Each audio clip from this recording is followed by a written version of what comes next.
నమస్తే, welcome to INC news. ముందుగా headlines. వరుసగా మూడోసారి ప్రధానిగా ప్రమాణ స్వీకారం చేసిన నరేంద్ర మోదీ రాజ్యాంగాన్ని గౌరవిస్తూ నిర్ణయాలు తీసుకుంటామని వ్యాఖ్య.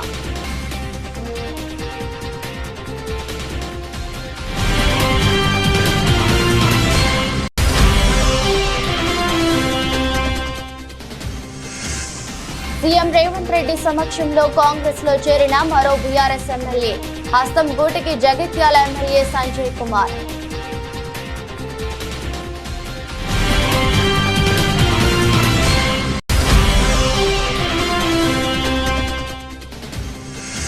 పులివెందుల కాంట్రాక్టర్లకు మాజీ సీఎం జగన్ భరోసా. కోర్టుకు వెళ్లైనా బిల్లులు తెచ్చుకుందామని హామీ.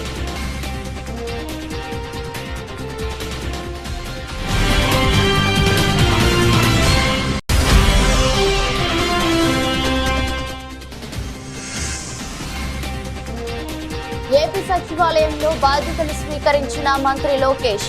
విద్యాశాఖ మంత్రిగా మెగా డిఎస్సి ఫైలుపై సంతకం.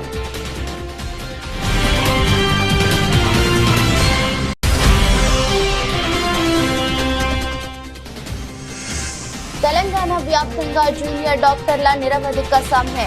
ఎమర్జెన్సీ సేవలు మినహా మిగతా అన్ని రకాల విధులను బహిష్కరించిన జుడాల.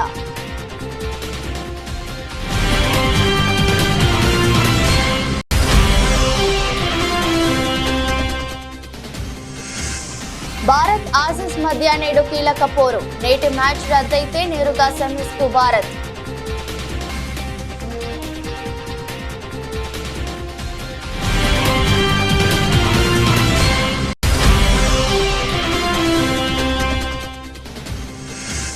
భారీ నష్టాలతో మొదలైన స్టాక్ మార్కెట్లు. ప్రధానంగా క్షీణించిన ఫార్మా, ప్రైవేటు బ్యాంక్, మెటల్ షేర్లు.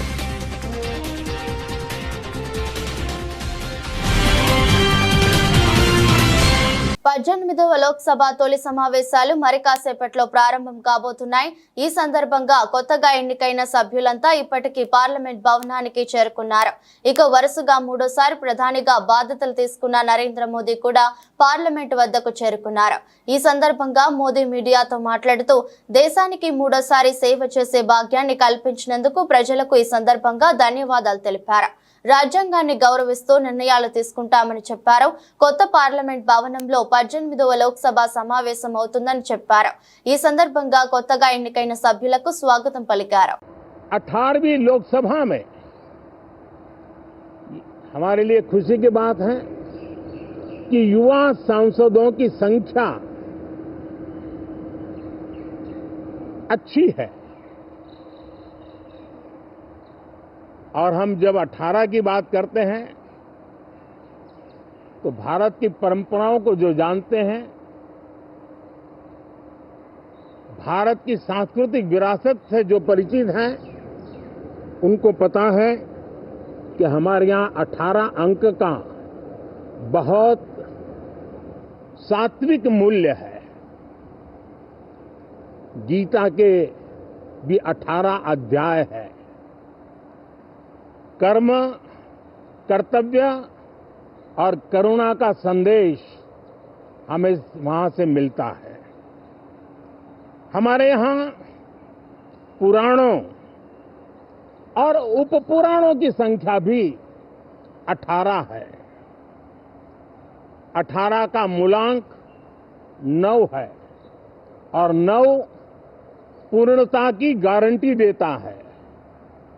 9 पूर्णता का प्रतीक अंक है। 18 वर्ष की आयु में हमारे यहाँ मताधिकार मिलता है। 18वीं लोकसभा भारत के अमृतकाल की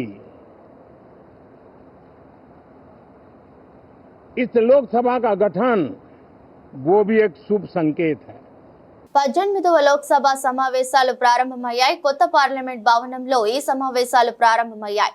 నూతనంగా ఎన్నికైన సభ్యులతో ప్రొటెం స్పీకర్ ప్రమాణం చేస్తున్నారు.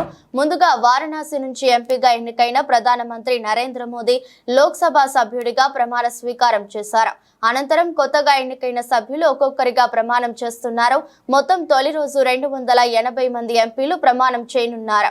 మిగిలిన వారితో మంగళవారం ప్రమాణ స్వీకారం చేస్తారు. అనంతరం స్పీకర్ ఎన్నికకు నామినేషన్ కార్యక్రమం ప్రారంభమవుతుంది. 26న స్పీకర్ ఎన్నిక పూర్తవుతుంది. नरेंद्र दामोदर दास मोदी जो लोकसभा का सदस्य निर्वाचित हुआ हूं, ईश्वर की शपथ लेता हूं कि मैं विधि द्वारा स्थापित भारत के संविधान के प्रति सच्ची श्रद्धा और निष्ठा रखूंगा। मैं भारत की प्रभुता और अखंडता अक्षुण्ण रखूंगा तथा जिस पद को मैं ग्रहण करने वाला हूं उसके कर्तव्यों का श्रद्धापूर्वक निर्वहन करूंगा।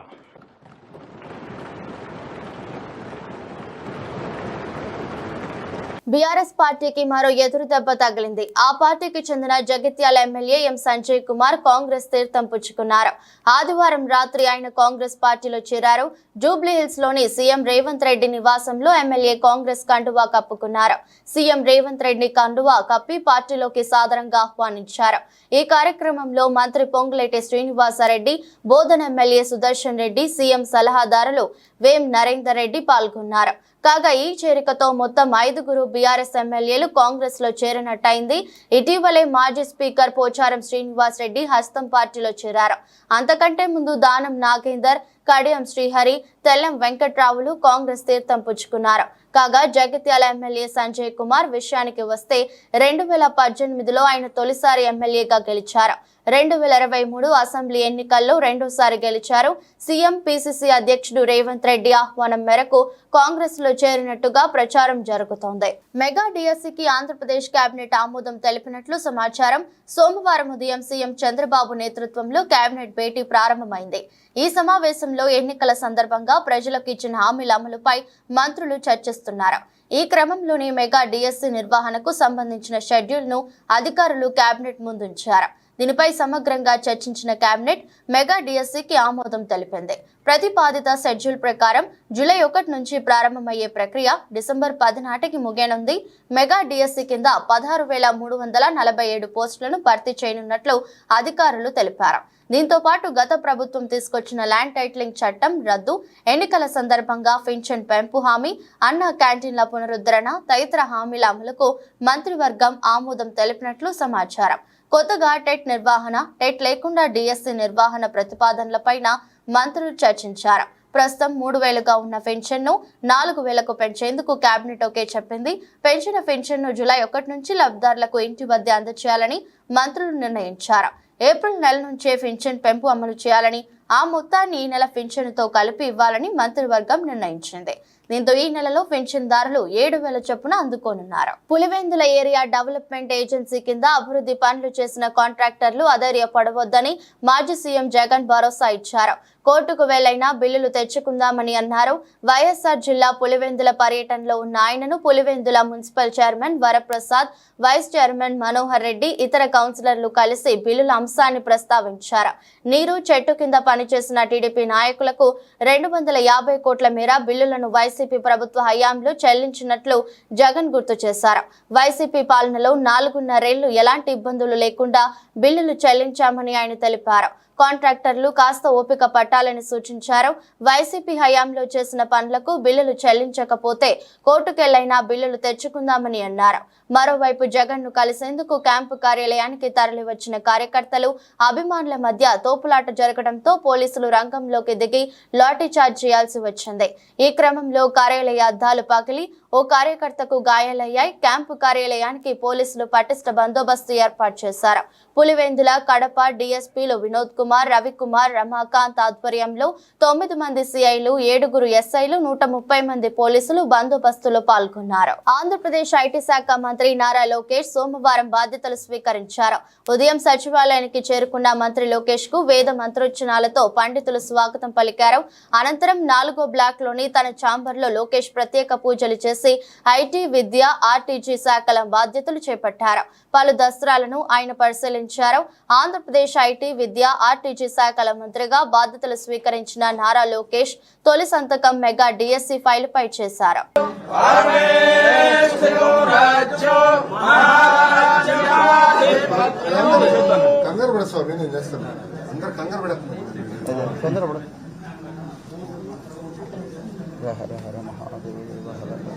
ఓం జాతవేద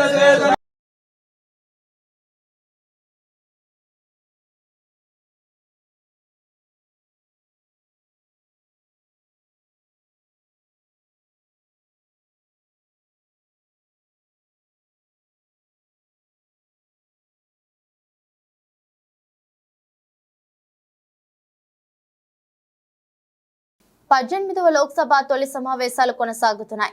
సభ్యులతో ప్రొటెం స్పీకర్ భర్తృహరి మహతా ప్రమాణ స్వీకారం చేయిస్తున్నారు. తొలుత ప్రధాని మోదీ వారణాసి ఎంపీగా ప్రమాణం చేశారు. అనంతరం కేంద్ర మంత్రులు, ఇతర సభ్యులు ప్రమాణం చేస్తున్నారు. ఈ క్రమంలో కేంద్ర మంత్రులు కిషన్ రెడ్డి, రామ్మోహన్ నాయుడు తెలుగులో ప్రమాణ స్వీకారం చేశారు. తొలి రోజు 280 మంది ఎంపీలు ప్రమాణం చేయనున్నారు. మిగిలిన వారు మంగళవారం ప్రమాణ స్వీకారం చేస్తారు. అనంతరం స్పీకర్ ఎన్నికకు నామినేషన్ కార్యక్రమం మొదలవుతుంది. ఈ నెల 26న స్పీకర్ ఎన్నిక పూర్తవుతుంది. 27న రాజ్యసభ సమావేశాలు కూడా ప్రారంభమవుతాయి. అదే రోజు ఉభయ సభలను ఉద్దేశించి రాష్ట్రపతి ద్రౌపది ముర్ము ప్రసంగించనున్నారు.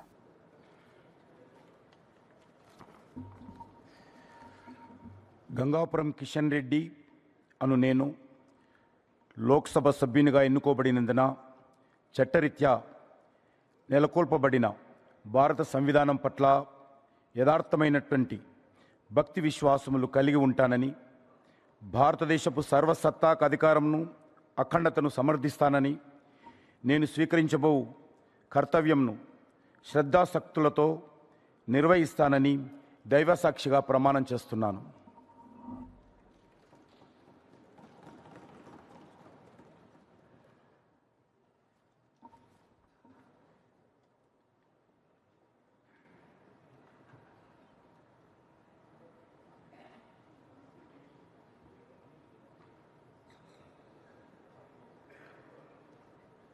హనుమకొండ జిల్లా బీదదేవరపల్లి మండలం గాంధీనగర్ గ్రామంలో మంత్రి పొన్నం ప్రభాకర్ పాల్గొన్న డాక్టర్ బిఆర్ అంబేద్కర్ విగ్రహావిష్కరణ కార్యక్రమం రసాబసగా మారింది.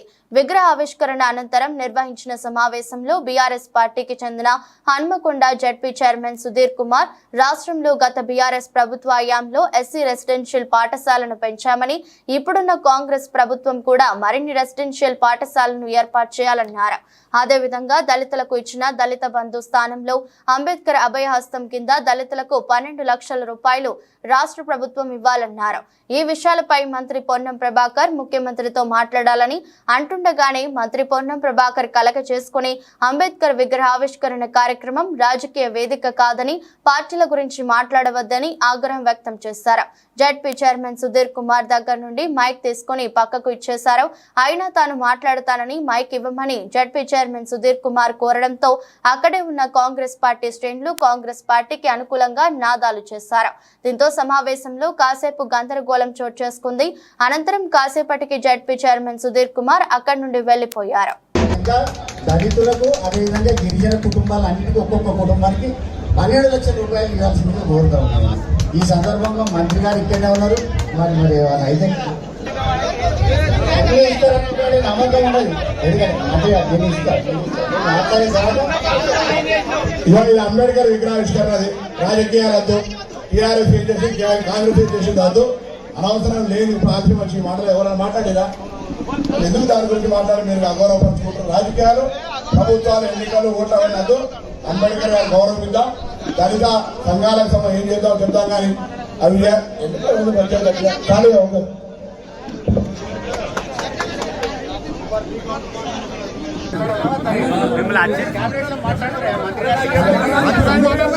మంత్రి గారు క్యాంప్ ఆఫీస్కి పోయి చెప్పండి మీరు. మంత్రి గారితో అవుతుంటే క్యాంప్ ఆఫీస్కి పోయి చెప్పండి. సైన్స్ ముసుగులో ఖరీదైన కార్పొరేట్ మోసాలు జరుగుతున్నా ప్రభుత్వాలు చోద్యం చూడటం అన్యాయమని రాష్ట్ర ప్రజా కాంగ్రెస్ ఆర్పీసీ ప్రధాన కార్యాలయంలో జరిగిన పార్టీ వారాంతపు సమావేశంలో ఆర్పీసీ వ్యవస్థాపక అధ్యక్షులు మేడా శ్రీనివాస్ ఎద్దేవా చేశారు. వైద్య విద్య పూర్తిగా కార్పొరేట్ మాఫియా చేతుల్లోకి వెళ్లిపోయిందని, వైద్య విద్యార్థులకు మానవ శరీర అవయవాలు పైన ఆరోగ్య సమస్యలపైన ఆదాయం చేసే విధంగా పాఠ్యాంశాలను బోధించటం లేదని, ఖరీదైన వ్యాపార దృక్పథ కోణంలో వైద్య శాస్త్రాన్ని కార్పొరేట్ శక్తులు వశపరుచుకుంటున్నాయని, వైద్య సిలబస్ ను సైతం వైద్య వ్యాపార సామ్రాజ్యానికి అనుగుణంగా విస్తరించే విధంగా విద్యార్థులకు వైద్య కళాశాలల్లో బోధనలు బోధిస్తున్నారని, రోగాలు తగ్గించడంపై సిలబస్ ను బోధించకుండా ప్రైవేట్ కార్పొరేట్ ఆసుపత్రులకు ఒక రోగి నుండి లక్షల్లో కాసులు కురిసే విధంగా వాస్తవ వైద్య శాస్త్రానికి అంతుపట్టని వైద్య సేవలు రోగికి జరుగుతున్నాయని, నేడు అనేక మందికి వైద్య శాస్త్రంపై అవగాహన లేకపోయినా చైనా రష్యా సిలబస్ చదివామంటూ ఆదేశ సర్టిఫికెట్లతో వైద్యులుగా చలామణి అయిపోతూ మనుషుల ప్రాణాలు తీస్తున్నారని, ప్రభుత్వాలు ప్రైవేట్ కార్పొరేట్ ఆసుపత్రుల నిర్వహణలపైన సౌకర్యాలపైన నిబంధనలపైన కనీస పర్యవేక్షణ లేకుండానే డిఎం మరియు హెచ్ఓ శాఖలు పనితీరు అంతా అవినీతి కాసులు దండుకోవటంపై ఉన్న ధ్యాస ప్రజల ఆరోగ్య భద్రతా సౌకర్యాలపై లేకపోతుందని ఆయన తీవ్రంగా విమర్శించారు. కానీ సగటు మనిషి ఈ రోజు బ్రతకడం అంటే ఎంత కష్టంగా ఉందో, ప్రభుత్వాలు పథకాలు ఇచ్చాం, అవి ఇచ్చాం, ప్రజలకి చాలా మేలు చేస్తున్నాం అని రాజకీయ ప్రచారాన్ని చేసుకోవడం తప్ప ఈరోజు ప్రతి మనిషి ఏదో ఒక టాబ్లెట్ వేసుకోకుండా బ్రతికేటటువంటి పరిస్థితి లేదు. జీవితం అనారోగ్యాలతోనే గడుస్తుంది. ఎందుకంటే ఈ మార్కెట్లో లభ్యమయ్యేటటువంటి ప్రతి వస్తువు కూడా పూర్తిగా పొల్యూట్ అయిపోయింది. త్రాగే నీరు దగ్గర నుంచి గాలి, ఇండస్ట్రియల్ పొల్యూషన్ కావచ్చు, రివర్ వాటర్ పొల్యూషన్ కావచ్చు, అలాగే మాల్స్లో దొరికేటటువంటి ప్రతి వస్తువు ఈరోజు పొల్యూట్ అయిపోయింది. వీటి మూలంగా ప్రజల ఆరోగ్యాలు క్షీణిస్తున్నాయి. మీరు ఈరోజు చెప్పేటటువంటి కలబుల కబుర్లన్నీ కూడా మనిషి బ్రతకడానికి పనికి రావడం లేదు. ఈరోజు టెస్ట్ చేయించుకోవడానికి బ్లడ్ టెస్ట్, యూరిన్ టెస్ట్లు, లివర్ టెస్ట్లు, అలాగే ట్రైగ్లైసరిస్, HbA1c ఏ టెస్ట్ చేసుకున్నా ఈ ఏరియాలో ఒక టెస్ట్ చేయించుకుంటే మరలా ఇంకో ల్యాబ్కి వెళ్తే ఆ రేటు వేరేగా ఉంటుంది, ఇంకో దగ్గర ఇంకో రేటు ఉంటుంది. మేము గవర్నమెంట్ని రాష్ట్రీయ ప్రజా కాంగ్రెస్ పార్టీ నుంచి ఒకటే డిమాండ్ చేస్తున్నాం, ఈ ల్యాబొరేటరీ టెస్టులు అన్నీ కూడా ఒక సీలింగ్ పెట్టండి, ఒక నియంత్రణ పెట్టండి. ప్రతిదానికి ఈ రేటు కన్నా ఎక్కువ ఉండకూడదు అని ప్రభుత్వం ఒక సర్క్యులర్ జారీ చేయండి. ఇప్పుడు వ్యాపారస్తులందరూ కూడా రాజకీయ వ్యాపార రంగంలో గెలిచి అసెంబ్లీకి వెళ్ళారు, కోట్ల రూపాయలు ఖర్చు పెట్టుకున్నారు, అలాగే వందల కోట్ల రూపాయలు సంపాదించుకుంటారు. ప్రజలకు సేవలు ఎందుకు చేస్తారు అనేది మనం ఒకసారి ఆలోచించుకోవాలి. రాష్ట్రీయ ప్రజా కాంగ్రెస్ పార్టీ సుదీర్ఘ లక్ష్యం ఈ సమాజానికి, అలాగే ప్రజలకి, బాధిత ప్రజలకి ఒక బాధ్యత కలిగినటువంటి ఒక సెక్యులర్గా మనిషి జీవితాన్ని ముందుకు నడిపించాలనే ప్రధాన దృక్పథంతో రాష్ట్రీయ ప్రజా కాంగ్రెస్ పార్టీ పనిచేస్తుంది. అలాగే ప్రభుత్వానికి రాష్ట్రీయ ప్రజా కాంగ్రెస్ పార్టీ నుంచి రిటర్న్గా ఒక లెటర్ కూడా పెట్టడం జరిగింది. ఈ ల్యాబొరేటరీ టెస్టులు, అలాగే ప్రభుత్వ ఆసుపత్రుల్లో కొన్ని వైద్యాలకు సంబంధించి ఒక రేటుని నిర్ణయించి దానికి తగినటువంటి ఒక సర్క్యులర్ని అమలు చేయమని రాష్ట్రీయ ప్రజా కాంగ్రెస్ పార్టీ నుంచి ప్రభుత్వాన్ని కోరుతాం. తెలంగాణ రెవెన్యూ, గృహ నిర్మాణ, సమాచార శాఖ మంత్రి పొంగులేటి శ్రీనివాసారెడ్డి మరోసారి మానవత్వాన్ని నిరూపించుకున్నారు. ఆదివారం సాయంత్రం ఖమ్మం జిల్లా కూసుమంచి నుంచి హైదరాబాద్ కు వెళ్తుండగా సూర్యాపేట జిల్లా చివ్వెంల మండల కేంద్రంలో కారు ప్రమాదం జరిగింది. ఈ ఘటనలో ద్విచక్ర వాహనంపై ప్రయాణిస్తున్న వాహనదారుడికి తీవ్ర గాయాలయ్యాయి. ఘటనను గమనించిన మంత్రి పొంగులేటి తన కాన్వాయ్ ను ఆపి తన కాన్వాయ్ లోని ఒక వాహనంలో బాధితుడిని స్థానిక ఆసుపత్రికి తరలించారు. ఈ సందర్భంగా మంత్రి పొంగులేటికి స్థానిక ప్రజలు, బాధిత కుటుంబ సభ్యులు కృతజ్ఞతలు తెలిపారు.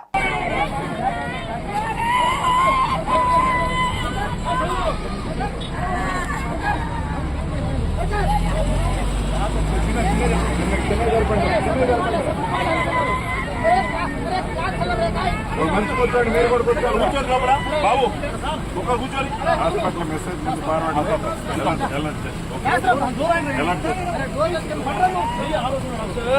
మీద పెట్టుకోమ్మా.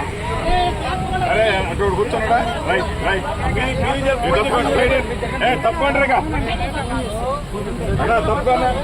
చెప్పండి. ఎవరా బండి స్పీడ్ ఇవ్వని నువ్వు వెళ్ళిపో నీ బండి వెళ్ళిపో.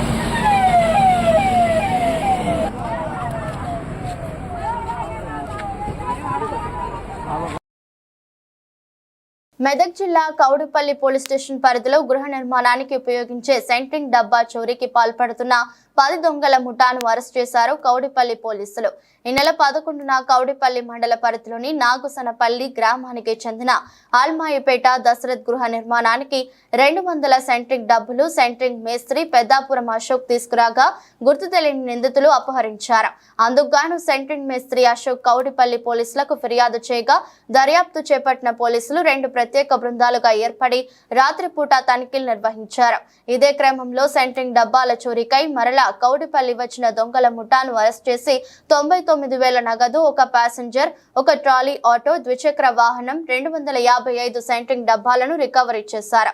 పోలీసులు మీడియా సమావేశం నిర్వహించిన మెదక్ జిల్లా ఎస్పీ బాలస్వామి నిందితుల వివరాలు వెల్లడించి రిమాండ్ కు తరలించారు. 117/24 అనే క్రైమ్ నెంబర్లో సెంట్రింగ్ బాక్సెస్ పోయినవని కౌడిపల్లి పిఎస్లో ఒక కేసు రిజిస్టర్ చేయడం జరిగింది. దీన్ని బేస్ చేసుకొని మా టీం అంటే పోలీస్ టీం ఎవరైతే ఉన్నారో SI Ranjith Reddy, constable Bagayya, Upender and Srikanth, వీళ్ళు ముగ్గురు ఒక టీమ్గా పనిచేస్తూ ఈ సెంట్రింగ్ బాక్సెస్ ఎక్కడ పోయినాయి అనేది సీసీటీవీలు వెరిఫై చేసినప్పుడు ఒక అనుమానాస్పదంగా ఒక ఆటో ట్రాలీ ఆటో కనబడడం జరిగింది.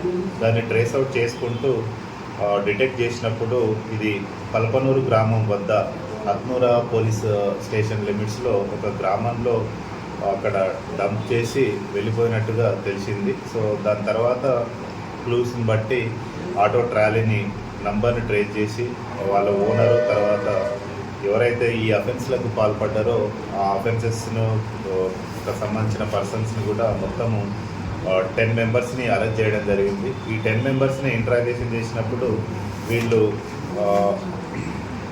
ఈ కౌడిపల్లిలో జరిగినటువంటి ఈ 117/24 కాకుండా ఇంతకుముందు కూడా కుల్చారం లిమిట్స్లో 2 కేసులు, తర్వాత శంకరంపేట ఏ లిమిట్స్లో 1 కేసు, అల్లాదుర్గ్ పిఎస్ లిమిట్స్లో 1 కేసు కూడా ఈ గత 15 రోజులలోనే చేయడం జరిగింది.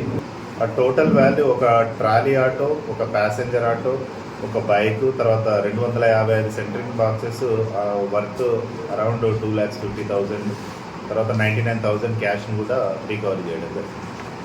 తెలంగాణ వ్యాప్తంగా జూనియర్ డాక్టర్లు నిరవధిక సమ్మెకు దిగారు. దీనిలో భాగంగా సోమవారం ఉస్మానియా మెడికల్ కాలేజీలో ధర్నా చేశారు. ఎమర్జెన్సీ సేవలు మినహా మిగతా అన్ని రకాల విధులను బహిష్కరించారు. దీంతో ఓపీ సేవలు, ఎలెక్టివ్ సర్జరీలు, వార్డు డ్యూటీలు నిలిచిపోయాయి. తమ డిమాండ్లు పరిష్కారం అయ్యేంత వరకు తగ్గేది లేదని జూనియర్ డాక్టర్లు స్పష్టం చేశారు. దాదాపు 4,000 మంది సమ్మెలో పాల్గొంటున్నామని తెలిపారు. స్టైఫండ్ చెల్లింపులతో పాటు 8 డిమాండ్లు పరిష్కరించాలని వారు కోరుతున్నారు. గత 4 రోజులుగా నిరసన తెలుపుతున్నప్పటికీ వైద్య శాఖ మంత్రి కానీ ప్రభుత్వం కానీ పట్టించుకోలేదని జూడాలు వాపోయారు. ఈ నేపథ్యంలోనే నిరవధిక సమ్మెకు దిగినట్లు తెలిపారు. ప్రైవేట్లో ఇవ్వాలి ఒక సూపర్ స్పెషాలిటీ కార్డియాలజిస్ట్ కానీ న్యూరాలజిస్ట్ కానీ న్యూరోసర్జన్ కానీ బయటికి వెళ్ళి ఎర్న్ చేస్తే we can earn zero the figures. అట్లాంటిది we are bound to government, we are bound to serve the పీపుల్కి సర్వ్ చేద్దామని చెప్పి గవర్నమెంట్ సర్వీస్లోకి వచ్చి బాడీ తీసుకొని సర్వీస్ చేద్దాం అనుకుంటాం. కనీసం ఏంటంటే ఐ రిక్వెస్ట్ మైదర్ సాయించిన ప్లీజ్ టేక్ ద లీడ్. 20 వాళ్ళు అందరూ కొద్దిగా ముందుకు రావాలి, ముందు వచ్చి ఉండాలి. 20 వాళ్ళు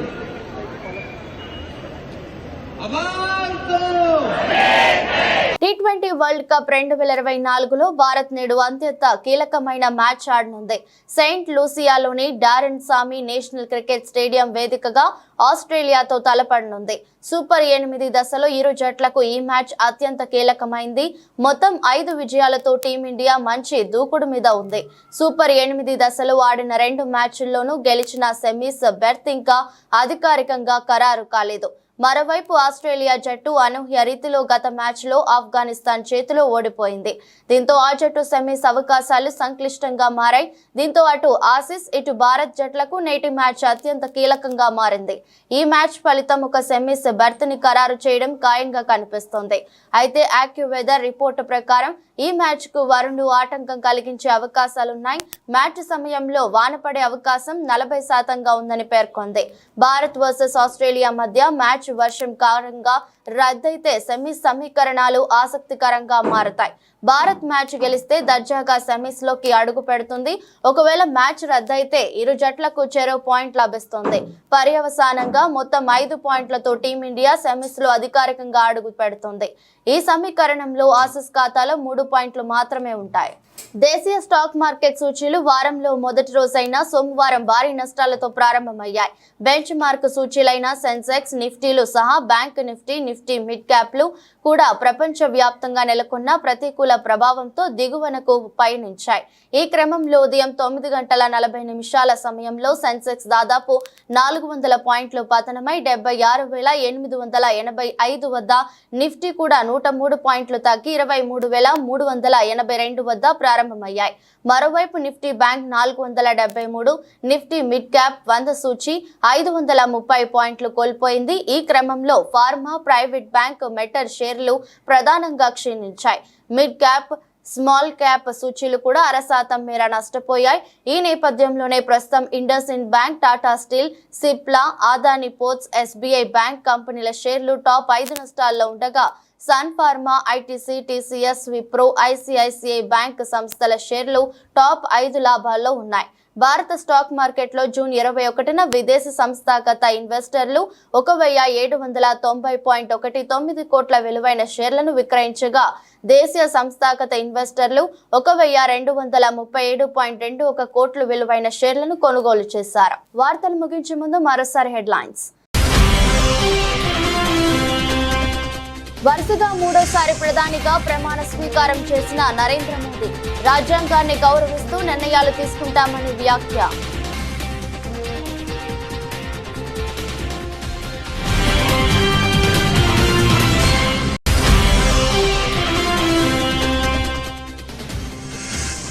సీఎం రేవంత్ రెడ్డి సమక్షంలో కాంగ్రెస్ లో చేరిన మరో బీఆర్ఎస్ ఎమ్మెల్యే హస్తం గూటికి జగిత్యాల ఎమ్మెల్యే సంజయ్ కుమార్.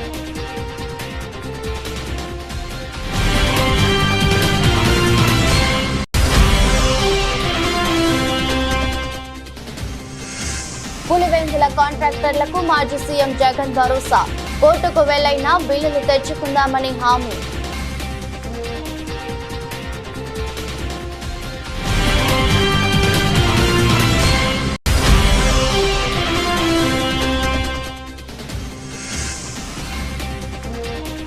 ఏపీ సచివాలయంలో బాధ్యతలు స్వీకరించిన మంత్రి లోకేష్, విద్యాశాఖ మంత్రిగా మెగా డిఎస్సి ఫైలుపై సంతకం.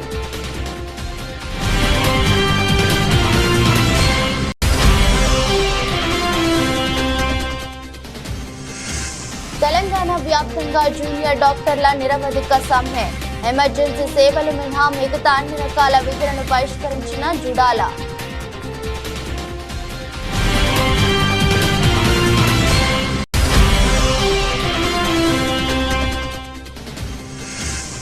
భారత్ ఆసీస్ మధ్య నేడు కీలక పోరు, నేటి మ్యాచ్ రద్దయితే నేరుగా సెమీస్ కు భారత్.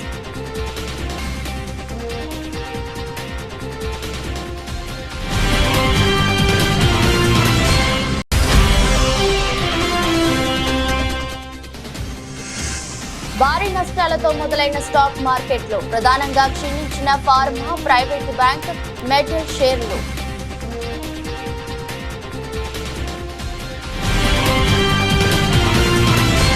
ఇది రోజు బులెటిన్. మరో బులెటిన్లో మళ్ళీ కలుద్దాం. అంతవరకు సెలవు, నమస్కారం.